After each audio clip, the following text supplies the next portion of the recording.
Ja, vi fortsätter naturligtvis att följa vad som händer i Ukraina och vi kommer också prata om alla människor som är på flykt. UNHCR:s senaste siffra är att det är över 1 miljon människor.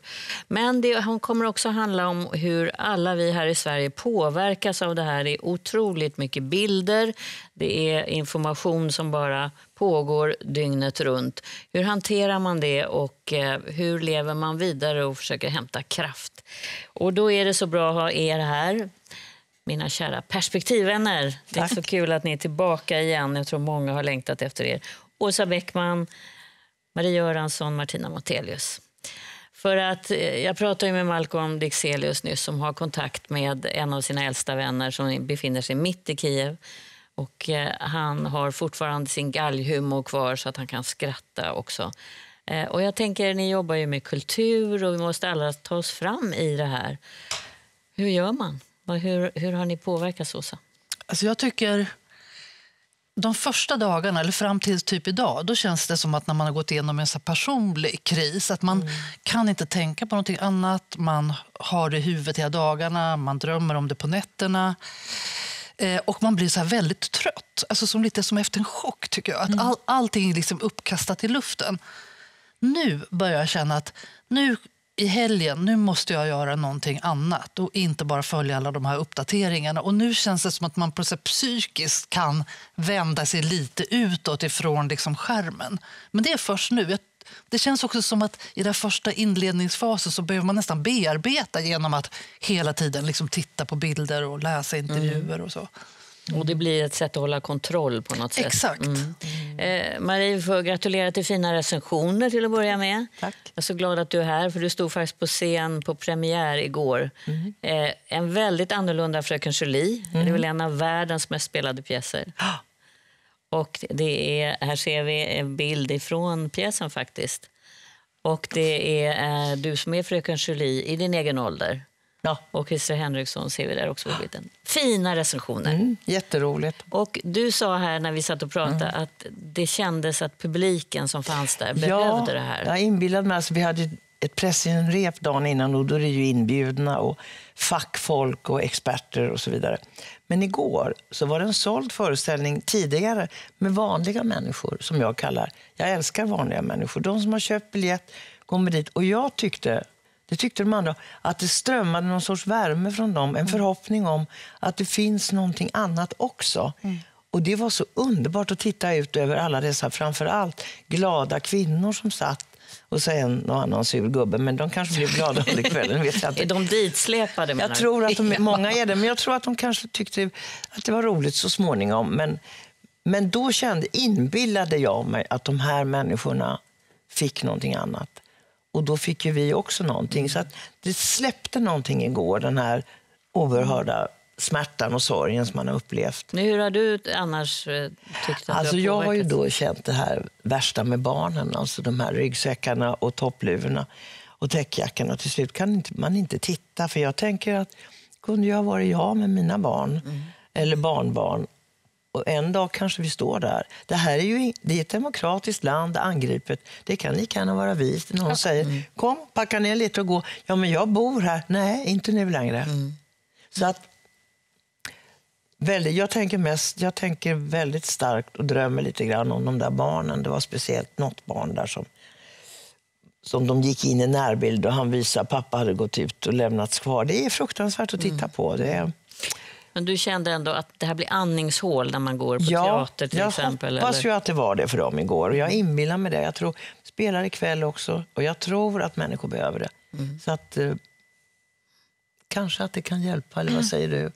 Martina, när du och jag pratade så berättade du, vilket ju var nästan skrämmande nära. Du spelar en pjäs på din teater. Ja, precis. Vi hade ju premiär för en vecka sedan på Marguerite Duras Hiroshima, min älskade. I en speciell bearbetning för scenen då. Det är ju en film från början. Men, och den handlar ju om kärlek i krig. Kärlekshistoria i skuggan av ett krig. Och då hade vi alltså premiär förra onsdagen och nästa morgon vaknade vi till nyheten om kriget. Vilket ju nästan var kusligt. Och på något sätt så är den berättelsen så signifikant för precis det som vi pratar om. Att å ena sidan har allting slungats upp i luften. Krig i ett demokratiskt land i Europa alldeles nära oss. Det hade kunnat vara vi, det kan bli vi. Teoretiskt. Och så samtidigt så är vi fortfarande människor med behov av att bevara vår normala mänsklighet. Vår förmåga att bli förälskade till exempel. Vår förmåga att skratta, vår vilja att ta till oss av kultur, vänskap, leka. Apropå barn. Nu är det ju så fasansfullt så det går nästan inte att tänka på, precis som du säger. Men å andra sidan så har ju jag har ju 3 barn, lite äldre tonåringar, som är på väg ut i världen. Och där kommer en dimension till för mig. Att vi måste prata om det här tillsammans, jag och barnen. Att även om världen, speciellt kanske de senaste åren av deras liv, har blivit mer och mer grotesk. Och att det väller över en hela tiden dystopiska händelser såsom krig, pandemi, galna världsledare, allt det här. TikTok. Det väller in över dem på TikTok, gråtande andra tonåringar. Någon tjej som sände live på TikTok som grät, livrädd. Man hörde krigslarmet i bakgrunden. Och mina barn då i samma ålder ser det i realtid. Och hon berättar om hur fruktansvärt rädd hon är. Vad gör ni hemma då? Nej, men man får ju prata om det. Man får prata om det. Och sen så är det otäcka med TikTok också, att sen så åker det klippet bort och så kommer det en tjej som sminkar sig och sen kommer det en katt. Så att det gäller att man inte liksom relativiserar för mycket, men ändå sätter det i perspektiv att världen har gått igenom sådana fruktansvärda katastrofer och prövningar genom hela historien och på något sätt har vi fortsatt. Jag har ju suttit mitt i det här med alla experter hela tiden och sänt här. Och då har man på något konstigt sätt någon känsla av att man har lite kontroll över vad som händer. Men jag tror aldrig jag har varit med om så många pessimistiska experter, alltså, som inte kan hålla inne nästan med de här starka känslorna som naturligtvis de också har. Så att det har påverkat mig väldigt mycket och jag ser med alla våra medarbetare att det finns en trötthet i det här som du pratar om också. Att man förstår inte riktigt varför man är så trött tills man inser att det är det här pågående informationsflödet som man inte kan stoppa på något sätt. Jo, jag tror att man måste stoppa det. Men är det ingen av alla de här experterna som undrar varför är det ingen som knäpper honom? Man knäpper ju alla andra människor på jorden. Hur kan han gå omkring, den där lilla strutsen, och få en hel värld att liksom vara orolig? Ingen av de experter jag har haft här har talat om att de skulle Nej, inte de, men att det är inte konstigt att ingen gör det. Ja. Alltså, Nej, så men fort man ser dem så tänker man, hur i hela friden har han överlevt? Ja, nej, men det är klart att många människor undrar hur stark är den där ringen runt honom och lojaliteten. Och det har vi pratat däremot om, att den är stark fortfarande. Men det ryska folket lider ju lika mycket som det ukrainska folket och den övriga västvärlden. Det är ju fruktansvärt för dem. När man läste om de här 3 barnen som hade haft skyltar, läste ni det? Att i Moskva som hade haft skyltar det stod ungefär mot krig och blivit arresterade av polisen. Det var mellan 7 och 11. 3 barn, och där mamma nu hotades. De var släppta nu, men de har hotat med att de skulle ta barnen ifrån henne. Men det är ju så, det kommer komma otroligt många såna här berättelser. Hörrni, det är ju så att apropå andrum och att man ibland kan behöva prata om andra saker också. Vi ska återkomma framförallt till flyktingarna senare, men jag tänkte byta ämne faktiskt. Ja. Och lite grann med tanke på att jag sitter här med mitt ben, det ser ju rätt okej ut, men det har varit väldigt söndertrasat. Jag har berättat om det här, att jag föll 6 meter ut för ett stup. Och då tänkte jag att jag var på en skidresa med min familj och gick helt och hållet emot mina känslor. För att vara till lags, bli mer älskad innerst inne kanske, vara den där coola mamman eller partnern. Och jag tänkte lite grann prata mer om det där att vara till lags. Vad har ni för relation till det? Är ni till lagsmänniskor? Ja, mer eller mindre. Mer än vad man vill erkänna. Jag satt här och erkände det, därför sitter jag hoppas verkligen man måste ju vara det i viss mån i en familj, på en arbetsplats. Men jag tror att kvinnor är väldigt mycket till lags, mer än nödvändigt. Jag har en parallellhistoria, men jag skadade mig inte. Men jag var till lags och åkte flotte på Klarälven när en manlig hoppade av. Det var tvungen att vara 2 vuxna och 1 barn. Och då följde jag med. Det är det värsta jag har varit med om i hela mitt liv. Därför att jag var så fruktansvärt långt ifrån mig. Men då var jag till lags. Men en manlig deltagare hoppade min brorsa av? var tvungen att gå av. Det måste vara 2 vuxna och så var det 2 barn. Ja. Och de ena paret försvann. Och då var min man ensam med vår son som då var 12. Och då sa han, du måste ställa upp. För att annars får vi inte göra den här fantastiska resan. Och då kände jag vill inte det. Va? Jag vill inte bygga en flotte vid Klarälven och åka ner för Klarälven med en man som inte är van vid båtar, ingenting. Men till slut så sa han, ja men du får ju vårt lilla barn, då får han ju inte vara med om den här fantastiska resan. Och då förstod jag att det här måste jag göra. Och det är det dummaste jag har gjort i mitt liv. Vad hände då? Nej men det var hände, vi kan ju inte klara en flotte. Han stod ju så, och den gled ju in på tåg. Jag ska inte dra den ifrån, för den är i sig som en stand-up. Va? Men då förstod jag, nej men det går inte att vara till lags så långt. Va? Så att du åker flottfärd som du inte vill. Men alltså, frågan är om man lär sig något av det. Jag tror det sitter ganska djupt in det här att vara till lags. Jag såg ju, sådana saker skulle jag aldrig göra. Nej, jag ska man att inte vara till åka lags i vardagslivet, det anser jag att det är nästan nödvändigt i en familj eller på en arbetsplats. Det är ju alltid kvinnorna på en teater som är till lags. På vilket sätt? Jo, men alltså man drar det kort. Alltså det är inte det att man blir tvingad, utan det är ju därför att man vill att framfarten ska vara fin och mjuk och alla ska må bra. Och vi ska ju spela ihop och nu måste man kan ju inte hålla på och gnälla på småsaker. Och känner du inne då att du går emot någon känsla? Ja, fast det har jag gjort så mycket så det gör ingenting längre. Men däremot så kan jag säga till de yngre tjejerna, var inte så till lags. Nej. Kämpa lite själva. Jag är förlorad va, på det sättet för att jag har hållit på så mycket. Och det gör inga större skador. Nu ska inte bara jag prata. Nej, men Åsa, du som inte ville erkänna riktigt att du är... därför att det finns ju massa saker som är bra med att också vara till lags. Man ska ju liksom inte så här spela ner det för mycket, utan det kan ju vara att man ser liksom helhet och att alla ska med och att det är en slags omsorg. Men däremot skulle man ju tycka, jag vet att man delvis vill vara till lags och vill bli omtyckt och älskad och så. Men om någon skulle säga, men hon vill alltid vara till lags. Det har jag tyckt var jättehemskt. Ja, skulle inte ni tycka? Jo, Och det är lite pinsamt. Men Martina, hon vill ju alltid vara till lags. Man vill inte ha det epitetet. Nej, men det tror inte jag att någon... Det är ingen som säger om mig tvärtom. För de fattar inte att jag är till lags. Va? Nej, man gör det i hemlighet. Människa som begriper. Men jag är det va? Ja. Men du är ju chef. Ja. Så du har ju liksom en annan uppgift. Du är chef. Har också den uppgiften. Så att, Men det finns massa människor man kan vara till lags jo, med ändå. men det är ju en omhändertagar. Men är det inte ganska... Också.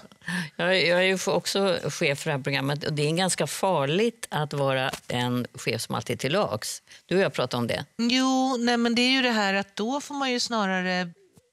Eller jag tycker det i alla fall, att då är jag ju ibland till exempel chef över människor som håller på med konstnärliga produktioner. Och då vill ju jag på något sätt ingjuta i exempelvis yngre kvinnliga skådespelare. Precis som du pratade om, att låt nu inte folk köra med dig. Eller låt inte regissören göra det. Eller låt inte... samtidigt som jag kan märka också ibland att jag kanske krattar väldigt mycket för andra människor. Måste inte vara skådespelare, men att just den här ledarpositionen för mig är mer lik att vara mamma än den är lik att vara en dominant person som pekar med hela handen. Det är mer sådär att alla de här som jag har hand om måste ju må bra. Undantaget är väl möjligen det här klassiska som vi har tröskat igenom med liksom bortskämda gubbtjuvar som håller på och ständigt är medvetet barnsliga. Då kan man bara säga, nej men lägg av nu, Kurre. Nu får du stämma ner tonen ett par snäpp. Men vad händer med dig om du bara är till lags och ska se till att alla mår bra hela tiden? Hur mår du? Nej, men då kan det ju bli att... Nej, men det jag framför allt tror jag har som någon sorts självpåtagen livsuppgift sen jag överhuvudtaget lärde mig kommunicera med människor. Det är det här att försöka höja andra människors självkänsla eller staga upp andra människors självbild. Alltid. Till och med det här blir ju mycket personligt, men mitt allra första förhållande var med en man som var förtjust i att även ha andra kvinnor. Och jag var bara 17 och han var 30-årsåldern och det var hans andra kvinnor också, var lite äldre än jag. Och det som hände då var att jag på riktigt satt och tröstade mig. Alltså de andra kvinnorna kunde ringa mig och säga, du måste komma till mig där jag är. Och så grät de och så sa jag, men du vet, han älskar dig.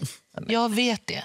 Han älskar absolut inte alltså, mig. Detta går inte. Nej, men snacka om att, för jag kände, nej, hon är skitledsen och liksom jag måste hjälpa henne att inte känna sig hotad av mig. Det är det mest extrema. Ja, det är extremt. Men du var 17. Jag var 17. När jag var barn lät jag ju andra barn spela av mig alla mina spelkulor. Så jag kom till skolan med såna här fina glaskulor och kom hem med stenkulor. Men jag får fråga dig också, om man går tillbaka till den här chefsrollen där man egentligen ska ha ett helikopterperspektiv så att det funkar. Att vara till lags för mycket, det var det jag ville säga. Då kan man ju hamna väldigt i nästan i kläm. Precis. Med sig själv. Men det där med att vara till lags, sen kan man ju också vara ibland en väldigt bestämd chef. Men det kan ju då vara för att göra någon annan till lags ändå. Alltså att vara till lags behöver ju inte alltid vara att man är mesig, utan det kan ju vara men jag tänkte, för jag vet att någon gång när jag hade så här lite utmattningsdepressionstendens så vet jag pratade med någon psykolog och hon sa så himla bra, för jag har alltid varit så att jag har liksom alltid överpresterat för att jag måste ha ryggen fri, ingen ska kunna säga, men vad har Åsa gått redan idag? Eller har inte Åsa gjort det där? Det är liksom min stora skräck. Och då så sa hon bara så här, hon sa, men det är ju på en arbetsplats är det så att det är som med barn. De vill alltid att mamma eller pappa ska vara där. Alla vill alltid att du ska vara på plats. Du ska det är synas. upp till dig att reglera det och tänka, är det här rimligt krav eller inte? Det var så himla bra sak tycker jag. Så då kunde du gå tidigare ibland och gå därifrån? Ja, precis. Därför att alla skulle vilja att jag var där 27-4. Det har väl med självkänsla. Alltså, när man var ung eller mitt i sådär, då var det ju väldigt jobbigt att vara till lags, för man tyckte det var nästan som en kränkning. Men nu så tycker jag bara att det är skönt att vara till lags. Men hur är du hemma, Marie, då med Janne till exempel? För i relationen kan man ju också utveckla den här beteendet. Det är mycket till lags. Men för mig, det är de där 5-åringarna i bävernylon-overaller som man aldrig får få. Jag har liksom inte fått dem att bli äldre. Va? Och jag ser det så. Det är inget problem. Va? Jag kan titta på dem. Du kan bjuda på det? Ja, men det kan jag nu. För nu är jag så gammal och har gått igenom så mycket. Men när jag var 40-45, det var det fruktansvärt jobbigt. Men jag lider inte av att vara till lags. Däremot så kan jag ju säga ifrån om det är saker som jag tycker är fel. Men jag tror att det är bra att man kan vara till lags när man är äldre. För då blir framfarten lite mjukare. Jag tänkte vad som hände med mig var att hela min kropp skrek och min själ skrek, gör inte det där. Men det där var en farlig grej. Det, och det blev ju inte så bra. Så att den känslan ska jag absolut i fortsättningen lyssna på. Men kommer du lära dig, eller tror du att det dyker upp andra situationer? Du kanske inte gör det i allt. Nej, men det är ju det som blir intressant. Jag säger ju varje dag att jag måste lära mig något av det här. För det var typiskt ett tillagsbeteende, men jag hoppas det. Men å andra sidan också precis samma djärvhet och förmåga att övervinna rädsla som det krävs för att sitta framför miljonpublik 5 dagar i veckan och vara programledare. Nej, jag vet. Så det Visst, finns det är en balansgång hur man ska också pusha sig själv. Visst, absolut. Men det kanske inte blir skidåkning ut för ett stup nästa gång. Aldrig mer. Vad kommer ni göra idag för att känna att ni hämtar kraft? Ja, du. Det är vackert väder, i alla fall den här delen av landet. Jag ska på möte sen. Och sen ska jag gå till tandläkaren och göra ett sånt här tandavtryck. För att få bettskena. Jag ska få bettskena. Ja, jag har haft det Bara jämt. så att alla i Sverige vet det nu, att jag kommer alltså ha bettskena. Men inte jag, här på det nästa gång. Det är på Jag natten. kan visa, om tittarna vill se. Ni kan skriva det i Malous kommentarsfält sen om ni är Ja, intresserade. då blir det något annat som distraherar dig. Men det är ju avslappnande att bara ligga i en tandläkarstol. Vad kommer du göra? Läsa dina fina recensioner? Nej, det gör jag nog inte nu. Jag åker nog hem och lägger mig och sover några timmar. För jag har sovit väldigt lite och vi spelar ikväll också. Efter en lång upptrappning. Så att jag ska nog göra det så att hjärnan funkar. Sen ska jag operera mina ögon imorgon. Det är väldigt synd om mig. Ja, precis efter. Och sen är jag ledig 4 dagar. Och då ska jag bara ägna mig åt min man. Och vara snäll. Laga mat. Vad till lags. Vara till lags. Laga rullader med gräddsås. Oj, det låter härligt och det låter ombonat. Vad ska du göra? Jag måste skriva färdigt en krönika om Ukraina, så då kan jag inte riktigt släppa det. Men sen tänker jag helgen, jag vill gå ut och gå och titta på att världen finns kvar. Här i alla fall. Ja. Så du lägger bredvid din man som jag gav dig rådet om. Ja, precis. Det var ett väldigt bra råd. Ja, några minuter varje Vad ska dag. du göra, Malou? Ja, jag ska också göra det. För jag fick ju också det rådet att man lägger sig bredvid varandra om man har någon att lägga sig bredvid. Och bara frågar hur mår du? Hur var det idag? Det är jätteskönt att göra. Dockar liksom. Det ska jag göra.